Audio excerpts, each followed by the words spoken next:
Welcome to the Mind Rebel podcast. This is our Legacy Lived series, where we explore how legacy is shaped in real time through everyday choices, relationships, and the way people show up in their homes, their work, and the communities that they serve. This series is an invitation to reflect on how legacy is formed, not someday, but now.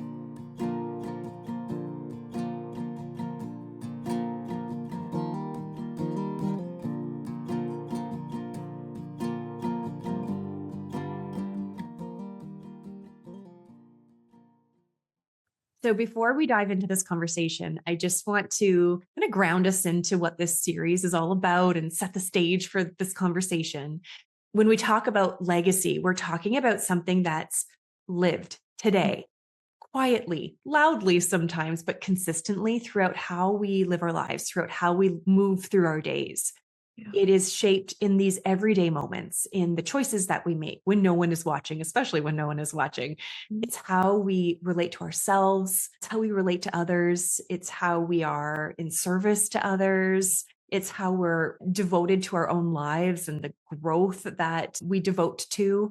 So this series exists to really honor that kind of legacy, right? It's the legacy that unfolds from the inside out when we do inner work. That inner work doesn't just support us, it creates these ripples in the world and impacts all of those that we love, lead, and serve. So today, I am so honored and excited to introduce Angie Reens to the podcast series. Angie is an alumni of the Mind Rebel Academy and someone who is deeply devoted to the path of self-discovery and spirituality and spiritual connection. And through her work, whether in coaching, you do all sorts of different work, but coaching, guided meditation, gentle movement, she really supports people in coming home to themselves and helps them to shape lives that feel aligned and meaningful to themselves. She is also the author of a children's book, The Song of Friendship, which I bought, by the way. I'm not sure if I told you that, Angie, but my daughter and I have read it, and it's a beautiful book called The Song of Friendship. It's available on Amazon. Angie, I'm so glad you're here. This has been a long time coming. It has. Thank you so much for having me. Yeah. Why don't we start kind of taking us back to the earlier season of your life, kind of before this self-development work became part of who you are. There's always, when I think about people's lives and these conversations I have with people on the podcast, there's almost like a before and an after. Yes. And I'm curious for you to kind of take us to your before, what that looked like, what you were navigating, and what led you to kind of this inward journey within yourself. Absolutely. Well, first off, just again, thank you so much for having me. And as you were describing the series, I truly believe that the MRA taught me the difference of what legacy means. And now I live that every day. Like I thought it was after I'm gone, after I leave this earth.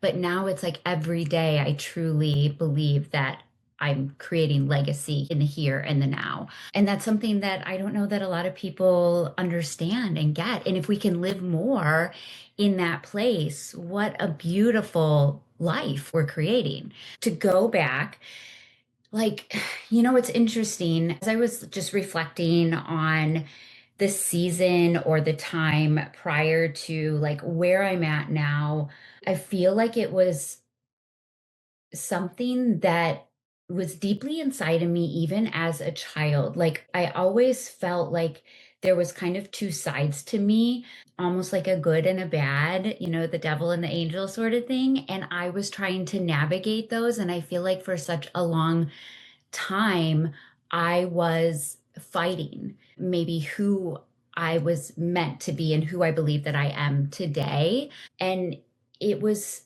such a struggle to feel as though there was just this lack of alignment. And granted, I didn't know those terms at that time. It was just this evolution, trying different things out, wearing different hats, getting in trouble, just, things like that, being very rebellious, but always having this deep knowing that there's like this really sweet, gentle, kind soul within me, even though maybe I like kind of was fighting that for quite a long time. I wasn't someone who wanted to be at school. I wasn't someone who wanted to do all the normal kid things. I would rather have been home doing my own thing. I started riding horses at a very young age. I went to camp, and that was something that I think was almost one of the first things that I realized I was really good at. And it gave me confidence, but it also gave me a sense of independence and responsibility. And I think that's probably the first time I actually even kind of connected with my body in a way of just like the mechanics and learning how to move and connect with a horse. And so that took me through like just my early years going into college. Again, it wasn't for me. Thankfully, I stayed. I graduated in 4.5 years with a degree in marketing, which again was like not what I wanted to do. But at that time, it's like, well, you just have to kind of pick what you're going to do. And it seemed kind of like on the surface, maybe glamorous, or I could do something with it, even though I'm not a 9 to 5 girl. I'm not wired that way. So fast forward to like my first job out of college, I was a radio sales rep. So I sold advertising, and that was not for me. I couldn't go into a business and sell advertising. And I realized later on it was because I didn't believe in it. I didn't believe that, a business running ads on radio was going to make them money. So it felt very just like foreign to me. There was no like trust in it. I felt like there was this lack of honoring who I was. So, moved out of that, stayed in radio, worked in promotions, but it just was not for me. And then ended up working in TV for a while. I worked in advertising. And again, there are these like go to work at 9, leave maybe not even until like 6, 7, 8 o'clock at night in a cube inside. It just was like soul sucking. And in that time period, it was probably mid 20s. I started doing Pilates. I had a friend who was working to be an instructor, and she needed someone to be like her body, is what we called them for the training program.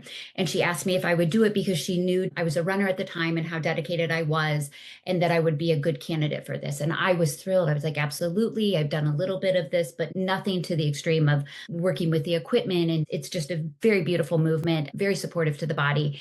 And I was thrilled. And so I did. Inside of me, I was hopeful that the owner of the studio would ask if I would come on board and be a teacher in training. And I wanted it to happen very organically, and it absolutely did. She's a mentor, a friend of mine. And so that kind of started this process of like working one-on-one with people, working in a different way. I wasn't necessarily selling anything. I was, but I believed in it. I could talk about it. I was personally doing it. However, that burnt me out. I was working like early hours, would have middays off, would go back late at night. It was very draining. And there was also this piece that it's hard to describe, but it's almost like there wasn't the deeper connection. It was like a client would come in, they almost want to be like fixed or changed. And at that time, I was like, okay, I can do that. But there was still something missing. And I didn't really realize that until I found coaching.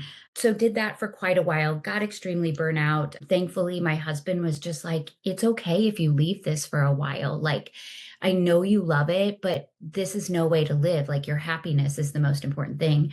So I left teaching and just walked dogs. And during that time period, it was like this awakening, this like start of the awakening of like, I just get to be with dogs and cats every day. They're so happy to see me. No one's ever like, angry. I just get to be with them and myself. And it gave me a lot of time to really sit with, what do I want the rest of my life to look like? How do I want to move forward in this world? What is the legacy I'm leaving? And it was always this like, what's your purpose? Why are you meant to be here? And during that time of walking dogs, I got married. I've now been married for like 10 and a half years. I also decided to remove alcohol from my life. And I think that being just with myself, it gave me that time to really decide this is the time. You can't continue doing what you're doing, because I just, mentally, physically was really wrecking my life, and knowing there is another way. So that piece of sobriety from alcohol also kind of was that awakening piece as well that started to, well, really, it was like I have this clear lens now. I'm starting to see the world in a different way. I'm starting to see people differently. I'm starting to see myself differently. And that really is kind of what led me kind of this time on my own, this getting sober, and then moving to a home in a place that we had always wanted to live was really what started this process of what I kind of even call like transformation. So before my world that I live in now, that world was kind of chaotic. It was a roller coaster. And I knew, again, it was just like knowing there's another way, but I don't know exactly what that is. So you talked about this knowing, Mhm. the feeling inside. I think so many people can relate to that. I know I can relate to that. You do the things that you thought you were supposed to do. Right. You go to school, you get the job, and then it's kind of like, oh, is Mhm. this like what I have worked so hard for? Is this Yeah. it? Is this the rest of my life, my working career? So I can so relate to the knowing that there's got to be something more than this, and also the fear of the unknown of that. Yes. Can we talk a little bit about that knowing and what that felt like for you at the time? Yeah. And that too, it can be kind of abstract. It's sometimes hard to put into words. Maybe I just land on this like hope that I felt like in my heart, in my soul, every cell of my being was just this inner knowing. And I would see little glimpses of it, right? So I had like evidence that it was there and like I'm walking the path. But what does that really look like? What does it look like for me? And, even like as you were talking, I thought to myself, those jobs were really easy. All those jobs that I got were so easy because I was so like not myself. I was very fake. I was able to Mm, go in and just like give the spiel and I get the job. And then I'm like, now what do I do with this? Because I don't really know what I'm doing. I don't want to be here. And it's like, so now this knowing is like, this is going to be the work. This is like the hard work. Are you ready to like really dig in, get messy, and like navigate this new piece of who you are and who you're meant to be? And every time it was like, yes, as much as like times it would be like, this is really hard, like, this is really uncomfortable. I'm in tears almost every day. Like, what am I doing with my life? But it was still like, I know. And truly, I mean, if I'm being like completely honest, it is my faith and that is my guiding light. Everyone sees it differently, but something outside of you, something bigger than you, for me, it's God. I was brought up Christian, Lutheran. And I think it was just always in my DNA, but I didn't follow that path. It wasn't until probably 7 years ago or so that something, it was during all of this kind of like awakening that it was like, that's the one thing that I can truly believe in. I can connect to, I can trust, even when I feel like I can't trust myself. I can trust that. I've said it like a million times and I'll say it for the rest of my life. My sobriety from alcohol was truly like a gift from God. It was just like one day, it was just like, here, my child, I'm going to give this to you. Let's see what you do with it.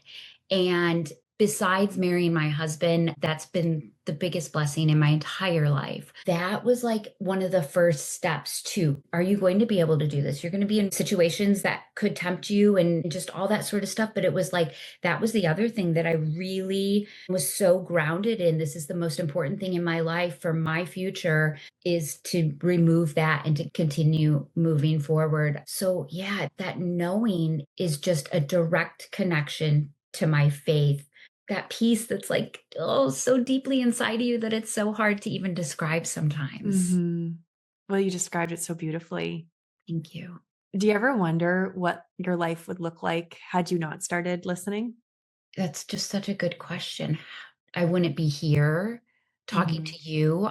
I wouldn't be what I believe is even a pillar in my community. I wouldn't be supporting the clients that I do, the connections that I have, the community that I have. It's just like my life would be so different and just like really flat. And I would be spinning. It would be this constant ruminating, spinning, trying to like find different things to fill the void. and that to me is just insanity. It's chaos. It's not the peace and like kind of calm and harmony that I feel every single day, even when days are hard. I always know that it's like, what's the lesson here? There's always beauty in everything. And as much as I can set it aside, surrender, and like go towards my faith, that peace that fills me, and just this reminder that I am just a passenger on this bus. I am not in control. And it's a constant reminder, right? It's like a practice Hmm. because there are days that I am just like all over the place and I'm like, who is this person coming in today? But it's like, okay, I need to take a moment and pray and just recenter myself. And just like that, for me, I can usually come back to this like peaceful, calm, grounded place where I'm like, I know God's got me. I just have to keep taking this next step forward. And that to me is the way that I truly like, even preparing for this conversation. I mentioned to you, I was nervous, but I kept saying, like, it's just a conversation. And I was praying beforehand. And it's like, as long as I hand it over to Him, I know He's got me. He's going to fill me with the words that I need to share. And that even kind of gives me that just like little buzz all over my body, like, oh, all is well. Just even hearing you talk about your faith and talk about your surrender and your belief, it's like bringing tears to my eyes. It's making me feel like, oh, yeah. Mhm. When you live a life devoted to where your soul's guiding you, Yeah, it is a life filled with unknowns. absolutely. There's no certainty here. Mhm. That is one thing that's never changed for me is like, Yeah, there's certainty in this other path, but it is soul crushing. There might be certainty in certain ways, but it is soul crushing yeah. versus when you surrender and you listen and you devote your life to where it is that your soul is guiding you, one next best step at a time. There's so much uncertainty because how the path is going to unfold, it's never been written before. It's your path, it's my path. There's no map for that. Like we Mhm. are writing the maps. Yep. And that's uncertain. It's scary and so alive. There's something else you said earlier, and I'm just curious your perspective on it now, but you Yeah. said that you were a very rebellious child. Yes. Oof. I am curious about your perspective on that now. Like, what do you think you were rebelling against? What do you think was going on inside of you to rebel like that when you were younger? The first thing that comes to mind, I was trying to figure out who I was, Hmm. and it didn't look good. It wasn't the best way, but I am where I'm at today because of that messiness. And I'm an only child. And so that I think plays a part in it. Like there's a piece of it. Like I love my mom dearly. I adore my mom. We've gone through our ups and downs. But I think there was a piece of me that was trying to push her away. Like it's just such an interesting question because I absolutely was trying to find my way. I was trying to rebel against her, and everything she told me to do, I was going to do the Mm. opposite of it. I also think that so my mother and father are very different. I adore both of them. My father is more the rebellious. He was the wild child of the 60s, and my mom was a very like sweet little lady that followed the rules. And at that time, I wanted nothing to do with the rules, which is so funny because now I feel like I'm quite the rule follower. And that's why I know that there has like always been this piece inside of me that is like who Mm. I am today. But it was like I wanted nothing to do with that at the time. And I think back on like all the lessons and what she taught me. I mean, when I think of like my faith, when I think of love, kindness, she is the one who taught me that. She taught me how to just be a really kind soul. And I'm so grateful for that. And I am grateful for being rebellious because I can laugh at it now. Thankfully, I am, like I said, where I am now, but I can really laugh at the things that I did and thank goodness I didn't ever do anything to an extreme where I, caused any harm or anything like that. But boy, I gave her a run for her money. And at the end of the day, she just as a parent does, loves me no matter what, Hmm. and even through all of that I put her, I say her through because it was mostly, yeah, she still is my biggest fan, cheerleader. And again, I absolutely adore her. Yeah. So I'm so glad we got through those Mhm. years. And I think once I also got sober too, that was hard as well because I changed and I had to put up some boundaries with her. And we had to learn a new way of being mother and daughter. I wasn't the child anymore. I didn't want to be treated like a child. We had to form this new relationship of like adult daughter and mother. And now it's just like when we go to my grandmother's once a month and we have like a sleepover there. My grandmother's 95 years old and still lives on her own.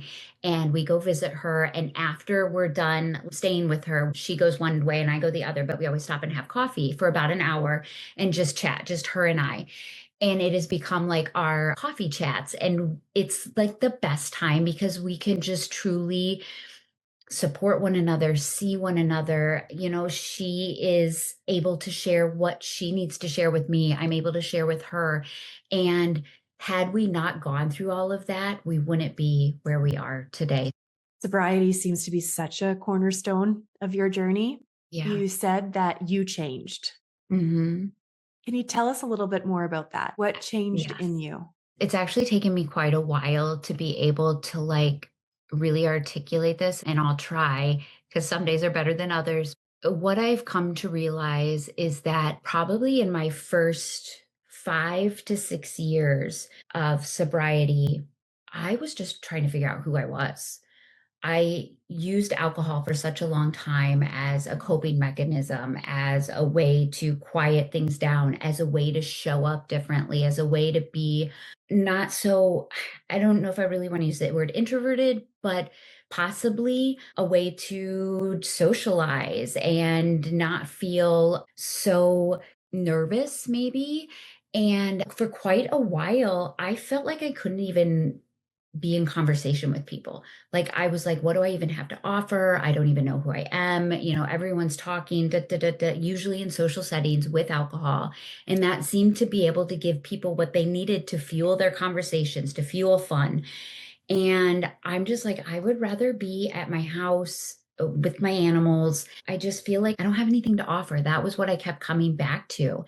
And that felt very sad. There was like a lot of sadness. There was a grieving of a past version of myself. It wasn't until honestly like a year, 2 years ago, it's been now 8 years in January, where I just like one day showed up and I was like, whoa, even my voice sounded different. I was like, who is this? That like, I'm like, when did she get here? And it was like all of a sudden I started to be able to have conversations with people where normally I would be really nervous and like, what am I going to say? And I'm going to sound again like I have nothing to offer.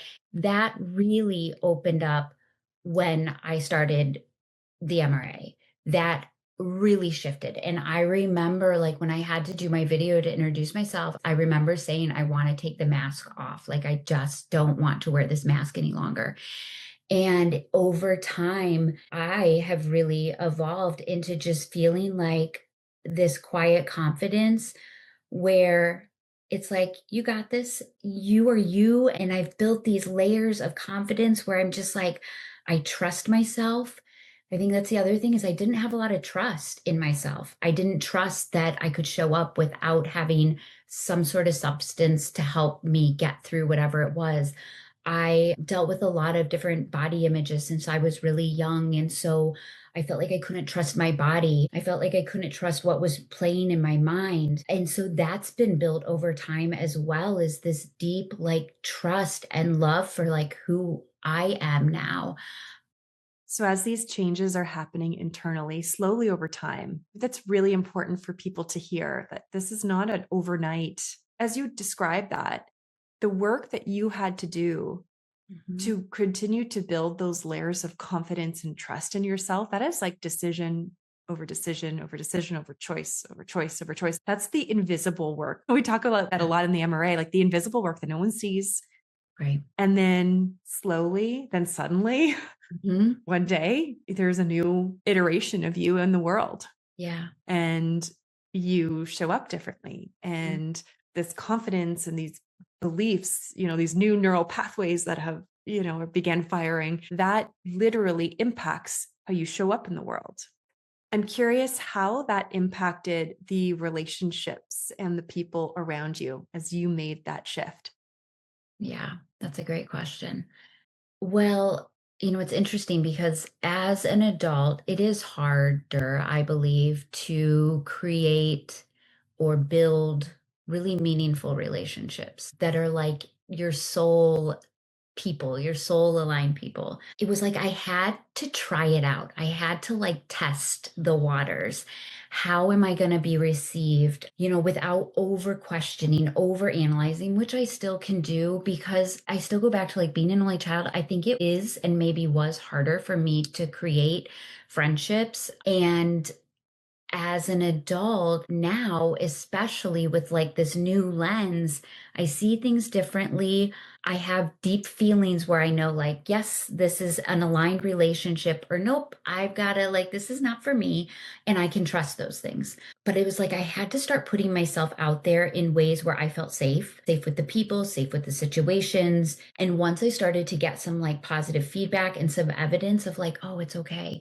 It's okay for you to like put yourself out there and to share, to be vulnerable. You're not alone. And there's some really good people that are just waiting to like invite you in.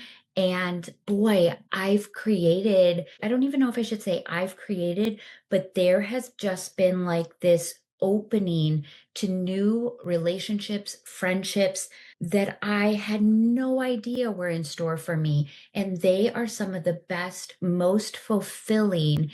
And again, a lot of this happened during my time with the MRA. And I could even like tear up as I say it because I have one of my like closest friends. I was her peer coach, and her and I chat like sometimes multiple times during the day. We usually don't ever go a week without talking over like the WhatsApp chat, but she's like someone who knows so many like deep, quiet, sacred pieces of me that no one else in the world knows. And I'm like, I would not have that relationship if it weren't for the MRA. So that's a piece of it. There's women in my town who live right down the street who I, again, would not have those relationships if I didn't put myself out there, if they weren't open to like meeting and connecting. And it's just all these new pieces. Even my relationship with my mom is completely different. With my husband, it's different. The relationship I have with my mother-in-law is just, I feel so grateful. My church community, like that's one of my favorite days of the week is Sunday, just to go so I can say hello to everyone, because that's like one of my favorite things to do is just saying hi. And, sometimes I think to myself, just saying hello, making eye contact, smiling at someone could make their day. And I know it makes my day just being in community with people. And it was so surface level for me before. And now they're just these real, even raw, like friendships that, yeah, I just have so much gratitude for those because those are a piece of my life among the other things that fill me up. I can tell the days or weeks when I'm just like, I just need to be still. I need to be in my home. I can tell there's a lot of noise and I just need to be home, but I can't sit in that space too long because it can be overwhelming. Sometimes that isolation where I sat for quite a while because I did need that. There was a growth that was occurring.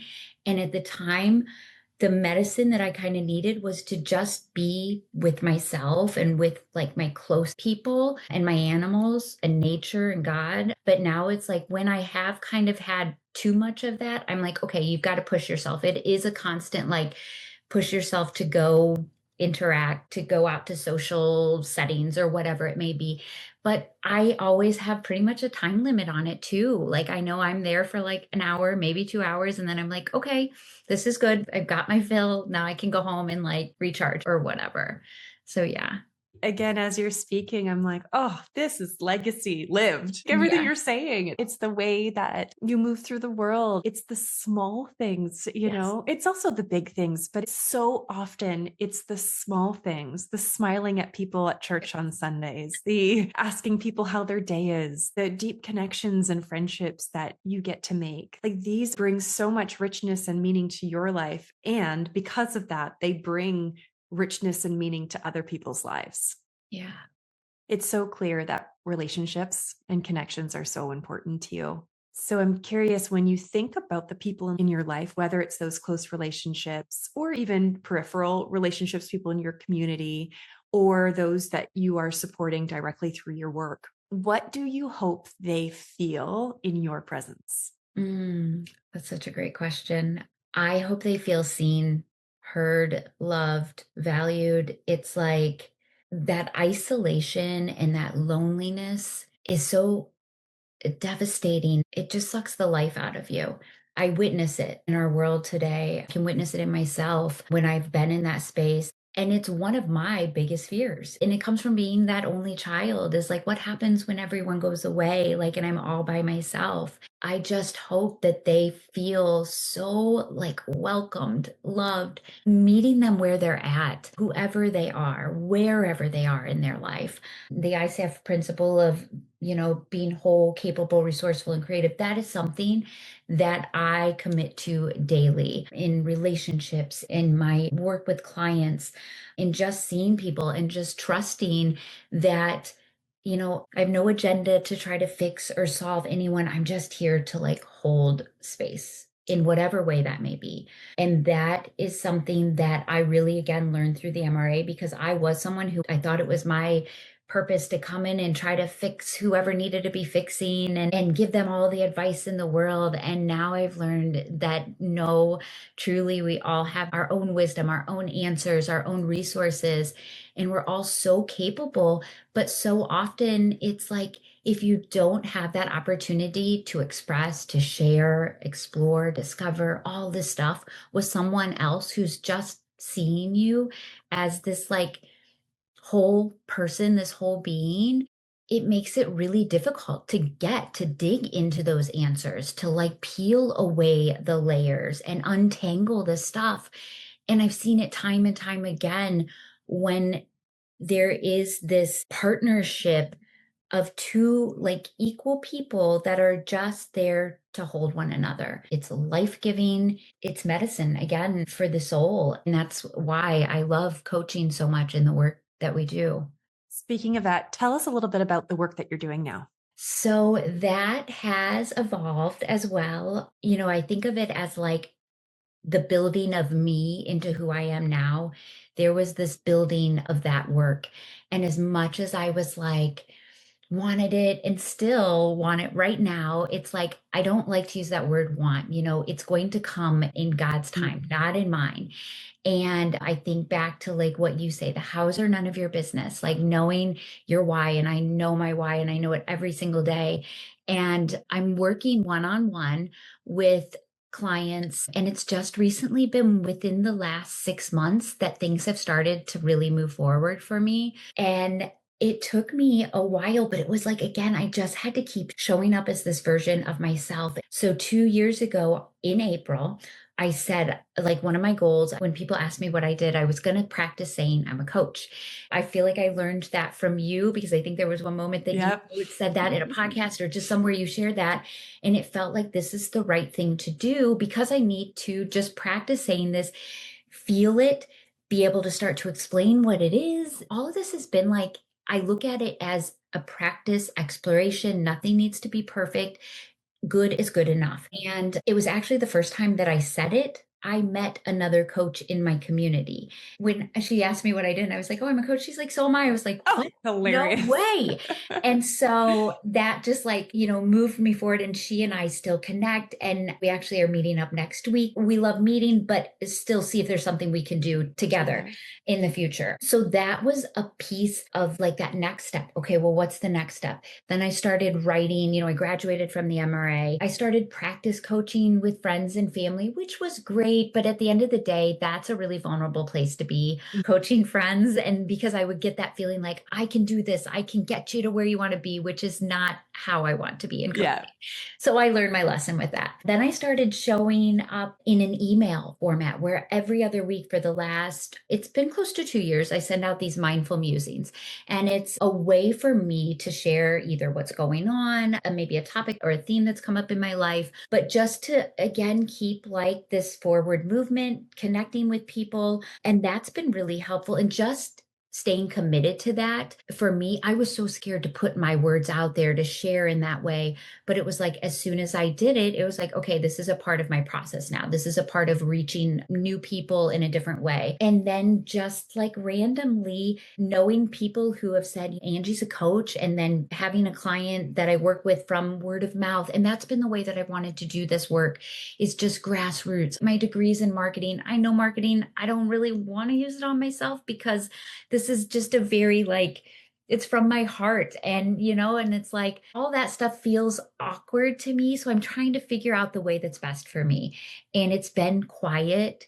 It's been slow. It's been very mindful. And it's been like, what are like these little pieces that are coming in that feels like, yes, this is the way to reach people. I don't want to convince anyone of anything.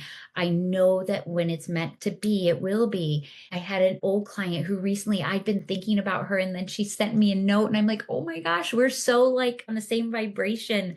And then just another lovely woman who was a referral. And so it's like the women that I'm working with now, we were meant to be together. And, there's a time and a place for everything. I continue to remind myself of that it's not just the one-on work. It is my everyday. This skill set is something that I practice. I live in my life, whether I'm out in my community, whether I'm with my husband, my mother, my friends. That is just a part of who I am. And I'm so excited for this to be like, this is my legacy. I say to myself, like, I don't really want to retire. Like, this is the work that I Right. want to do in I some hear way you. or the other for the rest of my life.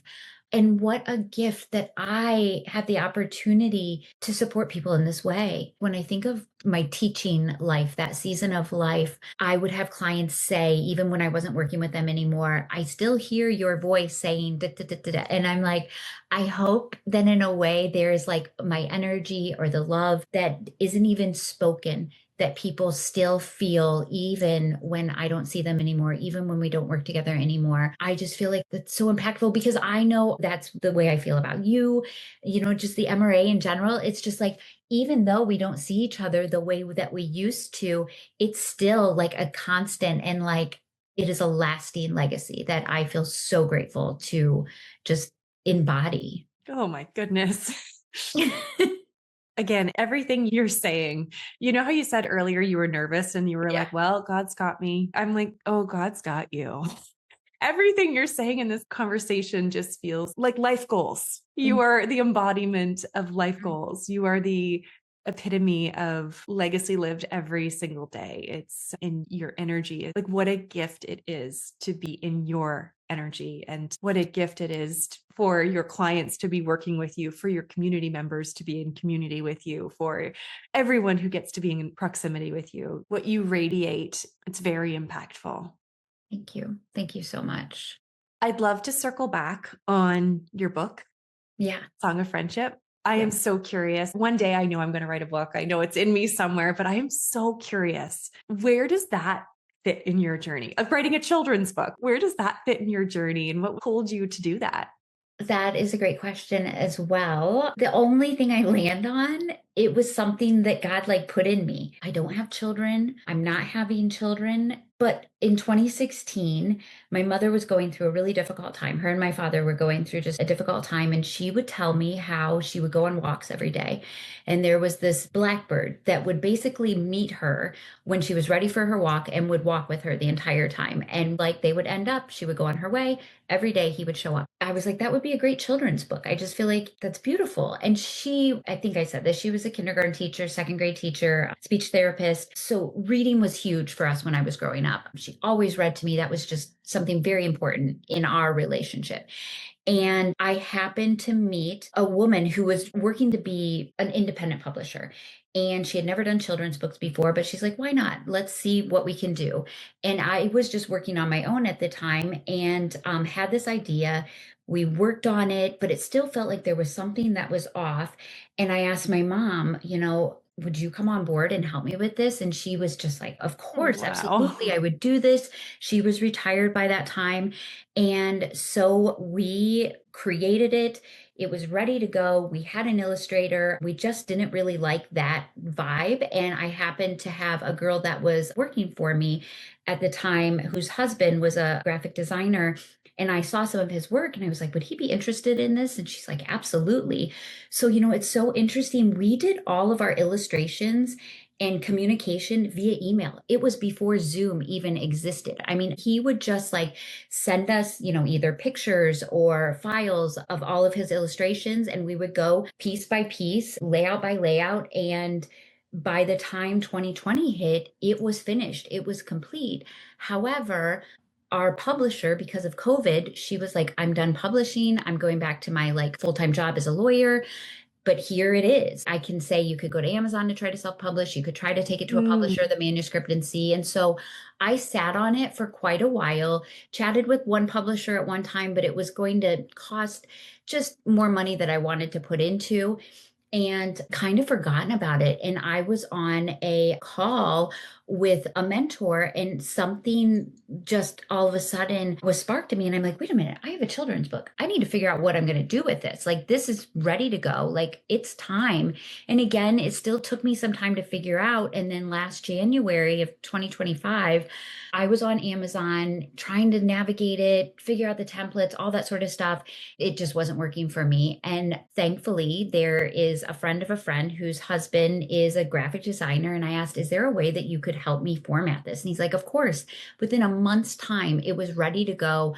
It was in Amazon. I got my first proof, which took a couple rounds, but then it was just like forward movement. It was just like boom, boom, boom. The next thing you know, I'm at like my favorite bookstore slash coffee shop, asking them, would you ever be interested? And they're like, of course. And I was like, are you kidding me? Like, it made my Wow. day, it made my year. So I did like my first reading and signing last summer, have had different opportunities since then to do readings at schools, to do them at little Oh my community events. goodness. I actually have one tomorrow where I'm going to the same place doing a reading, but we're doing a kids craft. So we're doing like a friendship flower where they get to like write different characteristics of like a good friend and put the petals on and all that sort of stuff, which my mom helped me create because she's that person. And thankfully, my cutting skills are not very good, and hers are. So yeah, it was just like, here we go. And I have so many more ideas for children's books that, again, it's like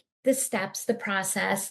I've been invited to help a woman who has cerebral palsy, help her write her children's book. So I'm working with a friend to be kind of a partner in helping this woman navigate, how do I do this, and taking in all of information and Wow. creating kind of a format or an outline for her. And one of the biggest things is like the way that I connect with kids. I never knew that was inside of me, and it just awakened with this book. Like, I love being in conversation with children. I love chatting with them. It's like one of my favorite things. They are so interesting, and I just love having a conversation with kids. And I was never like that before this. Wow. So it's just kind of another piece of me that has the space to Mhm. just awaken. And I'm just so excited to see where this goes. Hopefully one day I won't be self-published, but I'll have a publisher. That's a dream, a goal of mine. And to do like the audio versions, to do the voiceovers. I So just am fun. so excited. This is just another extension of me, just as coaching is. So yeah, that's kind of in a nutshell, the I think children's it's so book. cool that you've designed such a multifaceted life for yourself Thank you. that touches all the different parts of you and the creative parts and the parts that yearn for connection. Like, that's what you've done. You've created such a multidimensional life for yourself. Yeah. Come a long way since the marketing and the radio sales Right. advertising days. But the funny thing is that I look back on now, it's like I had to do that, like be at a booth at a radio remote Mhm. or go into different businesses, because as a coach now, it is so relationship based. It's not sales, it's relationship. And I think I learned so much from that, that I'm now able to be like, oh, that wasn't the right way. I didn't believe in that, but I truly believe in this. And what you believe in, you can sell, and Yeah. I don't mean it in a salesy Yeah. way, but I'm able to just speak very confidently about what I do, the benefits, the value. And I wasn't able to do that when I first got out of college, and that's completely fine. Yeah. Or my last question for you. Yes. When someone listens to this years from now, Yeah. what do you hope stays with them? Oh, goodness. I hope that whoever hears this, if there is that inner knowing, that little like spark of hope, that they listen to that, that they get really still and they listen to that and they let that light guide them forward. I hope that they trust what they hear. I hope that they lead with love and compassion. And I hope that they're able to share that with others. That this ripple effect that we create is shared with others, that then they're able to share that with others, that it just truly becomes a movement, this momentum. I mean, it's cliche, but I don't care. I live my life from a place of love and kindness. And if I can share that with one person and they share that with another, that's what it's all about. That is what it's all about at the end of the day. Angie, thank you so much for this conversation. It has been just a joy to be in your energy. Your presence is so soothing and so calming and reconnects me back to my center and hopefully does for the listeners as well. So thank you so much for being here. Thank you so much, Taryn. I really appreciate it. And I just love chatting with you. And my nerves, I could feel it as I was talking. I was like, they Oh, just melt away. So thank you so much for this opportunity. oh, it's my pleasure. Thank you for listening to Legacy Lived on the Mind Rebel podcast. If this episode invited reflection on the legacy you're living, you can explore our work at www.themindrebel.com.